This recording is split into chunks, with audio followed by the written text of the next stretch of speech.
जय Jagannath. Hello everyone, welcome back to our YouTube channel study with Som sir classes. आज आमे 10 class रो first poem all things bright and beautiful सेई chapter को आमे आज लर्न करिबा और भलो भाबरे अंडरस्टैंड करिबा। ठीक अछि, देखो हमर चैप्टर ना कोन? हमर चैप्टर ना होची all things bright and beautiful. कोन? ऑल थिंग्स रो अर्थ प्रत्येक जिनिस ए ब्रह्मांड रे ए विश्व रे जहा भगवान को द्वारा तैयारी करा जाई अछि सेई सब प्रत्येक जिनिस कोनटे ना ब्राइट अटे। ब्राइट रो मीनिंग कोन? उज्जवल। कोन? उज्जवल। प्रत्येक जिनिस रो कोन ना कोनोसी एक आलोकमय जिनिस अछि, माने उज्जवलमय अटे। से भली भाबरे and beautiful, all things bright and beautiful. Beautiful रो माने साधारणतः हमें जानिछे सुंदर। तो भगवान को द्वारा सृष्टि प्रत्येक जिनिस उज्जवलमय अटे एवं सुंदरमय अटे। से विषय रे आज हमें पढ़िबा। ए जो पोएम अछि, पोएम रो जने पोएट अछंती, तांको नाम होची कोन? C F Alexander. C F Alexander. ठीक अछि। तो मु जो ए फर्स्ट स्लाइड अछि, ए फर्स्ट स्लाइड को मध्य आउ थरे रिविजिट करिबा केतेबेले जेतेबेले तार गोटे कांसेप्ट आसी जिवो सेतेबेले देखिबा। ठीक अछि, तो फर्स्ट पोएम को रीड करिबा। कोन कहिछि? All things bright and beautiful, जहार मीनिंग हमें बुझि साचे। ऑल थिंग्स रो अर्थ प्रत्येक जिनिस, ब्राइट एंड ब्यूटीफुल। ब्राइट रो माने कोन बुझिले? ब्राइट रो माने बुझिले उज्जवल। कोन बुझिले? उज्जवल। उज्जवलमय। ब्यूटीफुल रो माने आमे साधारणतः बुझीचे जानिचे छोटोळु पढी पढी आछे you are a very beautiful girl, ता माने सुंदर। सुंदर। ठीक अछि। देन ऑल क्रिएचर्स, क्रिएचर्स रो मीनिंग तमे लिखिबो जीव जंतु। कोन लिखि परिबो? जीव जंतु बा जीव माने प्रत्येक जीव माने। ग्रेट, ग्रेट माने एठी जिवो बड़, बिग बा लार्ज। Our small माने हमें जानिछे छोटो। All things bright and beautiful, all creatures great and small. Great अर्थ बड़ एवं small अर्थ छोटो। प्रत्येक जीव माने बड़ हेई पारंती किंबा छोटो होई पारंती। all things wise, wise रो माने हमें जानिछे कोन? जोटा ज्ञानी। ठीक अछि, तो एठी हमें लिखि पारे ज्ञानी बा मु ताको पूरा ओडिया रे लिखिबा विज्ञ। कोन लिखि परिबा? विज्ञ।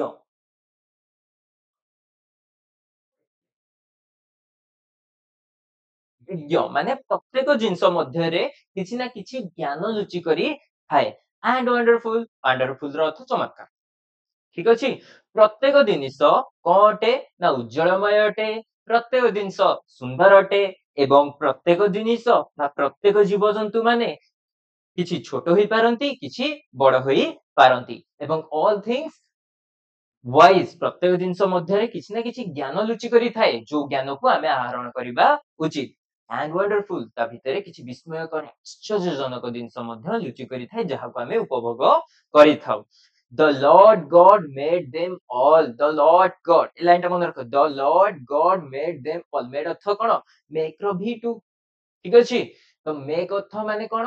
तयारी करिबा। तो ए सब जो जिंस अछि से जिंस को किए तयारी करछंती? ए उज्जवलमय जिंस, ए सुंदर जिंस, ए छोट रु बड़ जिंस एवं जहा भीतर सब ज्ञान लुचि करि देइछि ए रहिछि एवं जहा सब आमे उपभोग करूचे ए सब ब्रह्मांड रे तयारी थिबा समस्त जिंस को किए तयारी करछंती? The Lord God made them all. भगवान एहाकू तयारी करि छंती। बुझा पडुछि? तो आमे सेकंड पैराग्राफ को जिबा। इच, इच रथ प्रत्येक, प्रत्येक। लिटिल रो माने हमें छोटो बेलू पढ़ीचे छोटो। फ्लावर, फ्लावर माने फूल। दैट ओपन्स, ओपन्स रो अर्थ जो फूल फुटी थाए। इच लिटिल, जो छोटो छोटो फूल गुड़िक फुटी थाए। फुटी थाए माने प्रस्फुटित होई थाए। फूलटी जेतेबेले कढ़रू फूल फुटी थाए सेही कथा, सेही सिचुएशन रो कथा पढ़ीची। इच लिटिल, प्रत्येक छोटो छोटो फूल जो गुरा फुटी थाए एवं इच लिटिल बार्ड्स दैट सिंग, जो छोट छोट चढ़ई गुड़िक सकाळ सकाळ देखिबा एडिकी एडिकी चढ़ई गुरा था सब कौन करती ना सिंग करती गीत गाँती सकाल सकाल छोट छोट चढ़ई मैंने गीत गाई था चेंची करके से कथा से पड़ी एटी दीटा लाइन देही etch little flower that opens etch little bird that सिंग जो छोट छोट फूल गुड़ी को ओपन ओपन अर्थ प्रस्फुटित हेबा फुटी फूलटी कढ़ू फुटी थाए एवं जो छोट छोट चढ़ई गुड़ी कौन करती ना गीत गाई था तो ये जो फर्स्ट लाइन टा आर थर्ड लाइन सहित लिंक अछि तो थर्ड लाइन सहित लिंक अछि एवं सेकंड लाइन टा आर फोर्थ लाइन सहित लिंक अछि तो सेटा बुझिबा each little flower that opens जो प्रत्येक छोट छोट फूल अछन जहा फुटुचंती he made their glowing colour he अथाइट किए ही अथ almighty God the Lord God made them all the Lord God माने भगवान को एठी कुआ जाउची ही अथ से माने किए भगवान भगवान कौन करिसंती मेड देयर ग्रोइंग कलर होची तांकर जो कलर गुडिक अछि फूल गुडिक रे जो नाली कलर हळदिया कलर ग्रीन कलर एरा सब कलर हेकी थाए से गुडी को किए तयारी करिसंती ना भगवान तयारी करिसंती एवं सेकंड लाइन रे थिला इच लिटिल बर्ड्स दैट सिंग जो छोट छोट चढ़ई गुडी को सकाळे उठी कोन करंती गीत गाई थांती राबी थांती ताकू मध्य किए तयारी करसंती he made their tiny wings माने लेख टीनी अर्थ छोट टीनी अर्थ कोन छोट विंग्स अर्थ बेणा तो कोन ना ए जो प्रत्येक प्रत्येक छोट छोट बर्ड्स अछंती प्रत्येक छोट छोट चढ़ई अछंती से चढ़ई माने जो गीत गाउछंती तांकर जो छोट छोट डेणा रहिछि से डेणा को किए तयारी करिसंती ना स्वयं भगवान तयारी करिसंती एवं जो प्रत्येक छोट छोट फूल रहिछि जो कढ़रू फुटुचंती को किए तयारी करिसंती ना ता धरे जो कलर अछि ग्लोइंग कलर अछि ताको किए तयारी करिसंती ना भगवान तयारी करी छंती बुझा पड़ला तो यार कौन बुझिल ना फर्स्ट लाइन टा थर्ड लाइन सहित लिंक सेकंड लाइन टा फोर्थ लाइन सहित लिंक अछि वर्तमान जिबा आगु को the purple headed mountain the river running by the sunset and the morning the brightness of the sky अच्छा एठी जो मु तुमको कहितली आमे फर्स्ट स्लाइड को जिबा तो एठी देखो कहिछि कोन पर्पल हेडेड रो अर्थ कोन पर्पल हेडेड रो अर्थ होउची ब्लूइश ब्लूइश रेड कोन ब्लूइश रेड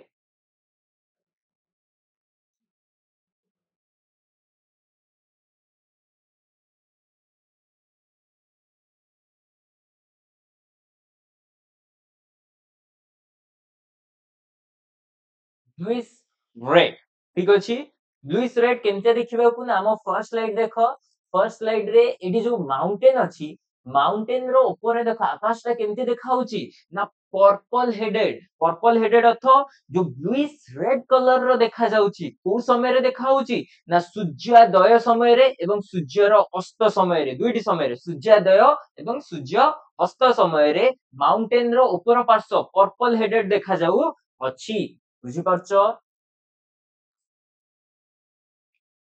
तो माउंटेन रो ऊपर पार्ट टा केम देखा होची पर्पल हेडेड केते बेले द सनसेट रो अर्थ सूर्यास्त समय रे एंड द मॉर्निंग रो अर्थ एडी कोन सनराइज समय रे जेते बेले सूर्य उदय होई थांती द रिवर रनिंग बाय रो अर्थ कोन हबो प्रवाहित हबा पार्श्व देकी प्रवाहित हुए कहार पार्श्व देकी प्रवाहित हुए ना माउंटेन रो साइड रे कोन हुए ना रनिंग बाय द माउंटेन कहार ना रिवर टी गोटे जो रिवर रहिची गोटे पर्वत जहार ऊपर पार्श्व रे सूर्योदय एवं सूर्यास्त समय रे लुइस रेड देखा जाबे पर्पल हेडेड माउंटेन देखा जाउची सेई जो पर्पल हेडेड माउंटेन रो पार्श्व देकी गोटे नदी बही जाउची that brightness of the sky यह कोन करूची आकाश को उज्जवलमय सुंदरमय बनै दउ अछि बुझा पडुची आउथरे एटा भला भाबरे बुझिबा the purple headed mountain the mountain रो ऊपर पार्श्व माने माउंटेन रो जो शिखर देखा जाउनी पर्पल हेडेड तार ऊपर पार्श्व जो आकाश रहिची से आकाश ता केमते देखा होची पर्पल हेडेड पर्पल हेडेड रो अर्थ कोन ब्लूइश रेड एटा मन रखो एटा एमसीक्यू रे आसी परिबो पर्पल हेडेड रो मीनिंग होची ब्लूइश रेड से जो माउंटेन रो साइड देकी पार्श्व देकी कोन बहि जाउची ना रिवर बहि जाउची रनिंग बाय अर्थ फ्लो हेबा बहि जिबा केतेबेले एटा पर्पल हेडेड देखा जाउची ना द सनसेट जेतेबेले सूर्यंकर अस्त हेउची किंबा द मॉर्निंग माने सूर्योदय समय रे दैट ब्राइटनेस द स्काई ताहा कोन करूची आकाशर उज्जवलता को वृद्धि करूची ताहा आकाशर उज्जवलता को आहुरी मनलोभ करू अछि देन तापर paragraph the cold wind in the winter the cold wind winter winter season रे शीत ऋतु रे जेतेबेले कोल्ड विंड जेतेबेले ठंडा ठंडा पवन बही आसु थाए एंड द प्लीजेंट समर सन अच्छा आमे वर्तमान जेतेबेले खरा दिन थिला केही भी खरा को कहंती नि जे प्लीजेंट किंतु एठी हमर जो पोएट अछंती से जेहेतु जणे फॉरेनर थिले जो जगह रे वर्षक 12 मासरु 7 रु 8 मास तांकर बरफ पड़ी थाए सेही भଳି अंचल आसुथिबा पोएट को पई सूर्य को किरण कोन ना आनंदमय अटे तो एठी सेति पई से समर सन को सूर्यंकर किरण पडुथुबा समर सन को कोन करचंदी ना प्लीजेंट प्लीजेंट रो अर्थ आनंदमय कोन आनंदमय କହିଛନ୍ତି କିନ୍ତୁ ଆମେ ଭାରତୀय ଲୋକମାନେ କେବେ ବି ସୂର୍ଯ୍ୟଙ୍କର ଯୋଉ ପ୍ରଖର କିରଣକୁ କେବେ ଆନନ୍ଦମୟ କହିପାରିବା ନାହିଁ କାହିଁକି ନା ଆମର ଏଇଟା ହଉଛି ବହୁତ ଖରା ବା ଗରମ ହଉଥିବା ଅଞ୍ଚଳ କିନ୍ତୁ ସିଏ ଯୋଉ ଆମର ଯିଏ ପୋଏଟ ଅଛନ୍ତି ସିଏ ଜଣେ କଣ ଆସୁଛନ୍ତି ନା ଦୁବଲିନ ସହରରୁ ଆସିଛନ୍ତି ତ ସେଠି କଣ ହଉଛି ନା ବର୍ଷକ ଯୋଉ 2 ମାସ ଅଛି ତା ଦେହରୁ 6 ରୁ 8 ମାସ ପାଖାପାଖି ବରଫ ପଡିଥାଏ ସେଥିପାଇଁ ତାଙ୍କୁ ଯୋଉ ସୂର୍ଯ୍ୟଙ୍କ କିରଣ ତାଙ୍କ ଶରୀରରେ ପଡୁଛି ସେଇଟା ତାଙ୍କ ପାଇଁ ପ୍ଲିଜେଣ୍ଟ ମାନେ ଆନନ୍ଦମୟ ଅଟେ द राइप फ्रूट राइप अथ पाचिला पाचिला फल कोठी फळुची ना in the garden Etah MCQ आसीबो cone MCQ आसीबो ना केउ जगह रे तमरो राइप फ्रूट ता फळुची ना इन द गार्डन तमरो बगीचा रे जो फल गुडी को पाचुची एवं से गुडी को के तयारी करूछंती ही मेड देम एवरीवन ही अथ भगवान एडी भगवान कोन करूछंती भगवान ए सब जिनस को तैयारी करी छंती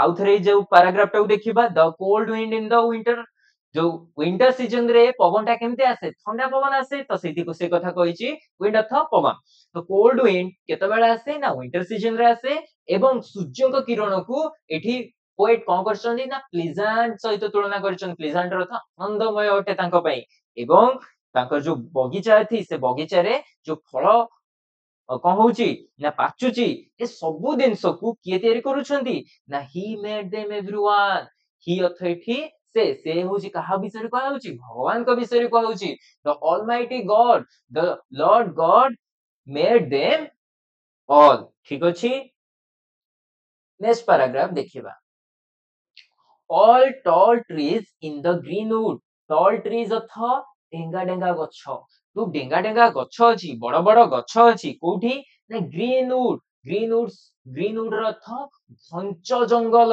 जो घंच जंगल अछि से घंच जंगल रे जो विराट बड़ बड़ गछ रहिछि से गुडी को किए बनै छंती ना भगवान बनै छंती द मिडोज मिडोज रो अर्थ होछि घासुआ पड़िया कोन घासुआ पड़िया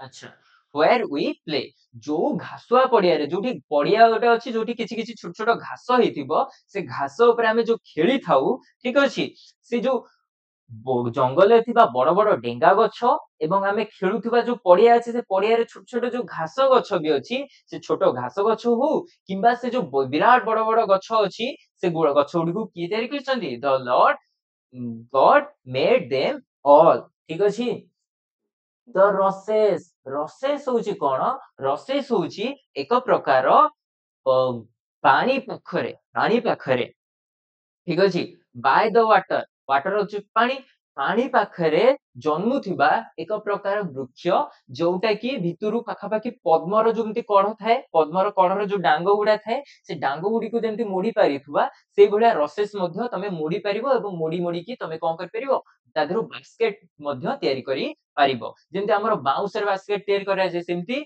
सेपटे कोन करा होची ना पानी पाखरे उपुजुथिबा रसेस रु कोन करा होची बास्केट तयारी करा जाउची we gather every day we gather अर्थ एकाठी हेबा मिसिबा कोन करिबा ना आमे जो रसेस पानी पाखरे जो रसेस गुडा अछि जहाको आमे संग्रह करि थाउ मध्य भगवान तयारी करछन एठी गछ ऊपर तीनटा कथा कहैछि गोटे होछि जो ग्रीन वुड अछि घंच जंगल अछि घंच जंगल रे थिबा कोन ना बड़ बड़ गछ डेंगा डेंगा गछ एवं आमे जो पड़िया रे खेलुचे से पड़िया रे जो मिडोस अछि मिडोस अर्थ घास पड़िया से घास पड़िया रे जो छोट छोट घास अछि से घास को मध्य भगवान तयारी करिसंती एवं पानी पाखरे उपजुथिबा रसेस अर्थ एक प्रकार पानी पाखरे उपजुथुबा वृक्ष जोथुरकू बास्केट तयारी करा जाई थाए से सबुकू किए तयारी करिसंती भगवान तयारी करिसंती तो आमे कोठु गैदर हेई थाउ ना आमे गैदर हेई थाउ कोडी ना रसेस इसबु रसेस गुडी को जो संग्रह करिया पे आमे पानी पाखरे जो गैदर हेई की रसेस को संग्रह करि थाउ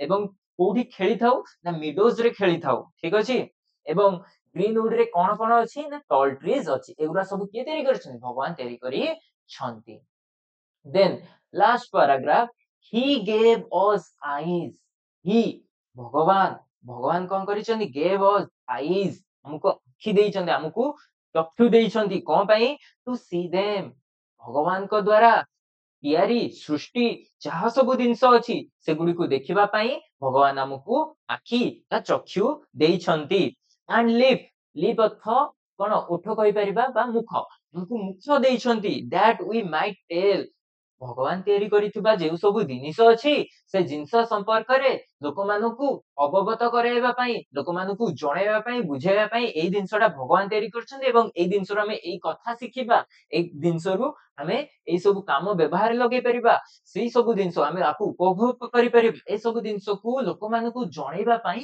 ଆମକୁ ମୁଖ ଦେଇଛନ୍ତି ସେଇ ଜିନିଷ ଗୁଡିକୁ ଦେଖିବା ପାଇଁ ଆଖି ଦେଇଛନ୍ତି ଏବଂ ସେଇ ଜିନିଷର ପ୍ରଶଂସା କରିବା ପାଇଁ ସେ ଜିନିଷର ଉପଭୋକ୍ତାକୁ ବଢାଇବା ପାଇଁ ସେ ଜିନିଷ ବିଷୟରେ ଲୋକମାନଙ୍କୁ ଅବଗତ କରାଇବା ପାଇଁ ଆମକୁ ଲିପ୍ ବା ମୁଖ ଦେଇଛନ୍ତି ହାଉ ଗ୍ରେଟ୍ ଏଠି ଗ୍ରେଟ୍ ର ଅର୍ଥ ବଡ ନୁହେଁ ଏଠି ଗ୍ରେଟ୍ ର ଅର୍ଥ ମହାନ କେତେ ମହାନ ହାଉ ଗ୍ରେଟ୍ ଇଜ ଗଡ୍ ଅଲମାଇଟି ଅର୍ଥ ଲେଖିପାରିବା ସର୍ବ ଶକ୍ତିମାନ କଣ ସର୍ବ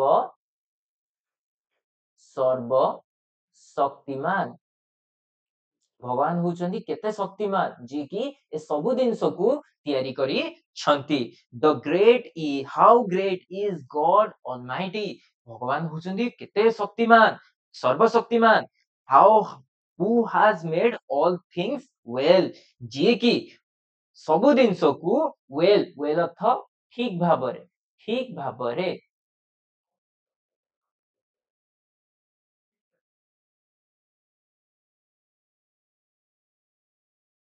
ଭାବରେ ତିଆରି କରିଛନ୍ତି ଯିଏ କି ଏ ସବୁ ଜିନିଷକୁ ପ୍ରତ୍ୟେକ ଜିନିଷକୁ ସୁନ୍ଦର ଭାବରେ ଉଜ୍ଜଳମୟ ଜିନିଷକୁ ଏବଂ ତା ଭିତରେ ଜ୍ଞାନ ଲୁଚେଇ ରଖିଛନ୍ତି ଛୋଟ ଜିନିଷରୁ ବଡ ଜିନିଷ ସବୁତକ ଜିନିଷ ତିଆରି କରିଛନ୍ତି ପୁରା ଭଲ ଭାବରେ ତିଆରି କରିଛନ୍ତି ସେ କେତେ କେତେ ମହାନ ହେଇଥିବେ କେତେ ଶକ୍ତିମାନ ହେଇଥିବେ ବୋଲି ଏଠି କୁହାଯାଇ ଅଛି ଠିକ ଅଛି ବର୍ତ୍ତମାନ ତାର ଏଠି ଆମେ ପୋଏଟଙ୍କ ବିଷୟରେ ଟିକେ ମଧ୍ୟ ଜାଣିଦେବା ଆମେ ଜାଣିଥିଲେ ସି.ଏଫ୍. ଆଲେକ୍ସାଣ୍ଡର କୋଉଠି ନା ଦୁବଲିନ ସହରରେ ଜନ୍ମ ହୋଇଥିଲେ ଯୋଉଟା ହେଉଛି ଆୟାରଲାଣ୍ଡ ହଉଛି କୋଉଠି ନା 1818 ମସିହାରେ she is famous Heymann writer Heymann ଅର୍ଥ ଯୋଉଟା ପବିତ୍ର ଗ୍ରନ୍ଥ ପବିତ୍ର କଥା ଯୋଉଟା ଭଗବାନଙ୍କ ଉପରେ ଲେଖା ହେଇଥାଏ ଠିକ ଅଛି ରାଇଟର ଆଣ୍ଡ ଏ ପୋଏଟ ଠିକ ଅଛି ତ ଆମେ ଏଠି ଯୋଉ ଦୁବଲିନ ଲେଖା ହେଇଛି ଯୋଉଟା ଆୟାରଲାଣ୍ଡ ଅଛି ଆୟାରଲାଣ୍ଡ ର ସହର ଠିକ ଅଛି ଏ ଯୋଉ ବୁଝିପାରୁଛ ଆୟାରଲାଣ୍ଡ ଟା କଣ ନା ପାଖାପାଖି ବର୍ଷକ କେତେ ବର୍ଷକ 12 ମାସରୁ 6 ରୁ 8 ମାସ ତାଙ୍କର ସେଠି ବରଫ ପଡେ ସେଥିପାଇଁ ସମର ସନ୍ କୁ ସେ ପ୍ଲେଜାଣ୍ଟ ବୋଲି ଆନନ୍ଦମୟ ବୋଲି ତୁଳନା କରିଛନ୍ତି ଠିକ ଅଛି ବୁଝା ପଡିଲା ଏଇ ବିଷୟରୁ ଆମେ ଆଉ ଗୋଟେ ଭିଡିଓ ଆଣିବା ଯୋଉଥିରେ କି ଆର ବହୁତ ସାରା ଏମସିକ୍ୟୁ ଆମେ ପ୍ରାକ୍ଟିସ କରିବା ଠିକ ଅଛି